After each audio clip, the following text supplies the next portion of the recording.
Dans cet exercice, on nous propose cette série numérique. Le terme général est donné par moins a puissance n sur n plus moins a puissance n. Bon, là, nous avons donc tout un problème. Pratiquement, vous avez donc 3 questions.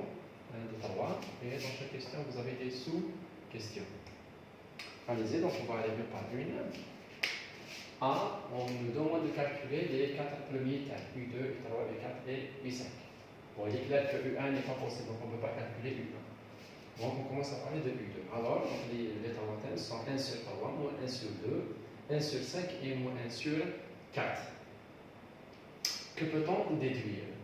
Qu'est-ce qu'on remarque? Bon, on remarque que l'alternance est assurée. Donc vous avez ici moins a puissance 1 qui assure l'alternance. Par contre, à moins a puissance 1 qui est en bas, n'a donc aucune influence, il n'a aucun effet sur le dénominateur qui reste toujours positif, n'est-ce pas? Donc à partir de 2, à partir de 3, etc., vous avez toujours, donc 3, 4, 5, il est toujours, donc ce terme-là est toujours plus fort que celui-ci, n'est-ce pas? Donc l'alternance est toujours assurée par ce terme-là. Donc l'alternance est assurée. Par contre, on remarque que la monotonie n'est pas assurée, donc il n'y a pas de décroissance. Dans le premier terme, vous avez 1 sur 3, je parle des termes par valeur absolue.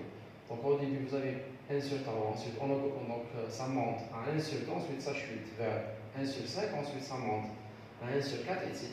Vous avez donc une suite qui a un peu ce comportement-là. N'est-ce pas? Donc c'est une série qui oscille un tout petit peu. Alors, donc, qu'est-ce qu'on déduit? On déduit qu'elle n'est pas monotone, donc elle n'est pas décroissante. Par conséquent, le critère de Leibniz n'est pas applicable. N'est pas applicable. Je vous rappelle que le critère de Leibniz exige que la suite numérique, c'est-à-dire celle-ci, la suite numérique, celle-là, n'est-ce pas? 1 sur ceci, n'est-ce pas? À partir du moment où il y a l'alternance, donc Vn, ça va être 1 sur ceci. Alors, il faut que cette suite-là, il faut qu'elle tende vers 0, ce qui est vérifié, mais il faut également qu'elle soit décroissante. Or, ce n'est pas possible ici, ce n'est pas le cas. Alors, on ne va pas directement appliquer Leibniz, on va essayer donc de suivre les questions telles qu'elles sont posées. Alors, déterminer Wn tel que, donc là, on nous demande de déterminer cette suite numérique auxiliaire, Wn, tel que vous ayez cette égalité. Bon, toujours les questions, quand elles ne sont pas difficiles, donc il suffit juste de retrouver Wn, on peut directement n moins ceci. Alors, Wn égale n moins ce terme-là, on l'applique, on obtient ceci. Alors, on obtient ce terme-là, donc voilà Wn, n'est-ce pas?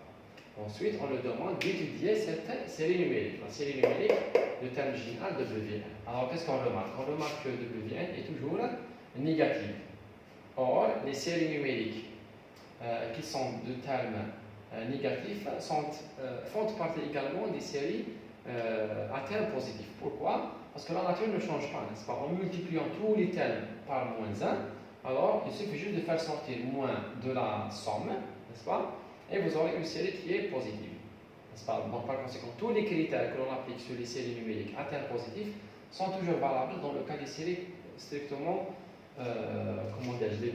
sur les séries à terme complètement négatif. Alors, donc là, la somme de W, on va étudier.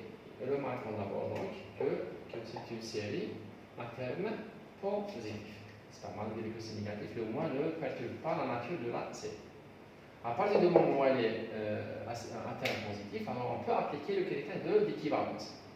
Donc l'équivalence ici, qu'est-ce que ça nous donne? Ça nous donne, si vous voulez, 1 sur 1 carré. Il est clair qu'il est là le terme dominant. Donc ceci est équivalent à 1 sur 1 carré. Or, la série 1 sur 1 carré, la somme de 1 sur 1 carré, elle est convergente. Pourquoi? Parce que c'est la série de Riemann.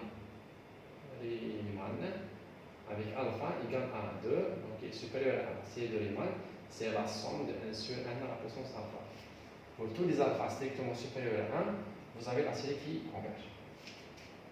Donc par conséquent, puisque cette série-là converge, donc automatiquement, par le critère d'équivalence, n'est-ce pas, les deux séries elles doivent avoir la même nature. Donc la somme de Wn converge également. Ensuite, on nous demande de déduire la nature de la somme de UN. Alors, qu'est-ce que nous avons? Quelle est la relation entre UN et 2UN? Donc, quelle est là la relation? Or, donc UN égale moins la puissance n, UN sur n plus W. Or, on vient juste de démontrer que la somme de WN est une série qui converge. Maintenant, la somme de moins la puissance n sur n, si on applique le critère de Leibniz dessus, n'est-ce pas, on obtient une série qui converge. En effet, c'est une série qui est alternée. Ici, n sur n, c'est une suite qui est décroissante et qui tombe vers 0. Donc, elle converge également. D'ailleurs, cette série-là, c'est une série célèbre qui s'appelle la série de Leibniz. N'est-ce pas? Par conséquent, ici, qu'est-ce que nous avons? Nous avons le terme général n qui est égal à un terme dont la série converge, plus un autre terme dont la série également converge. Convergence plus convergence, ça donne, encore une fois, ça donne convergence. Donc, la somme de UN est une série qui converge. Donc, voilà ce que nous déduisons sur la nature de la somme de UN. Troisième question, étudier la somme de la valeur absolue de UN. Bon, la valeur absolue de UN, donc on prend la valeur absolue, moins la puissance n, ça donne 1. Remarquons que cette série-là, c'est une série qui est à terme positif. Encore une fois, moins la puissance n qui est en bas n'a aucun effet sur le signe du dénominateur.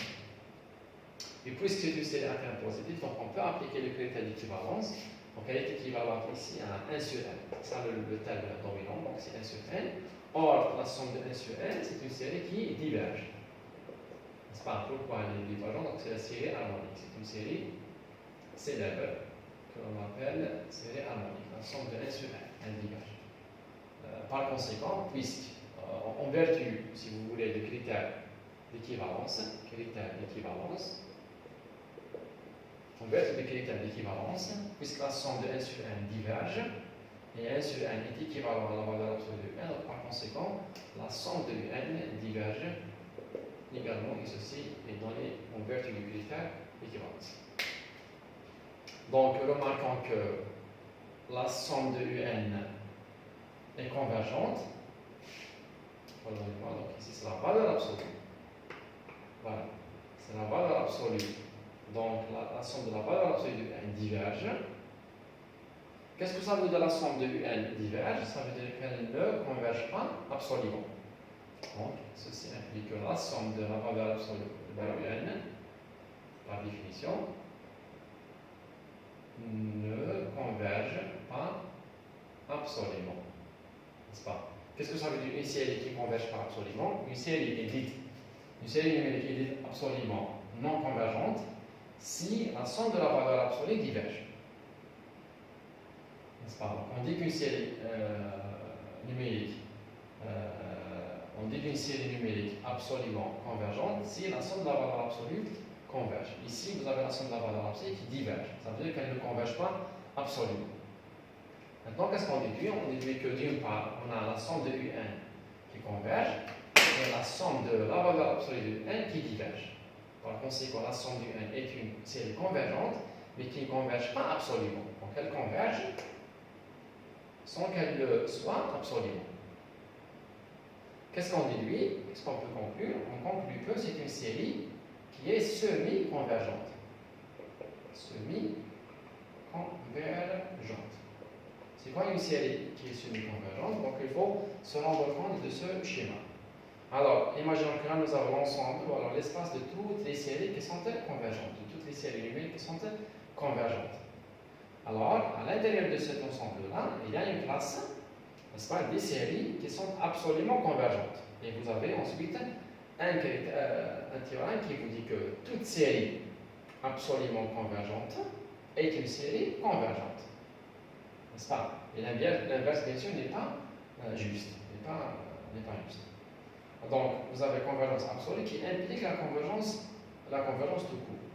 Maintenant, donc, à côté des convergences, des séries convergentes absolument, il y a encore d'autres séries qui sont convergentes sans qu'elles le soient absolument.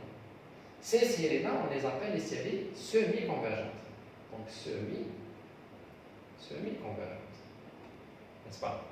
Remarquons donc que la somme de un, notre série, elle fait partie de cet ensemble-là. Elle est quelque part ici. Elle converge, mais elle ne converge pas absolument.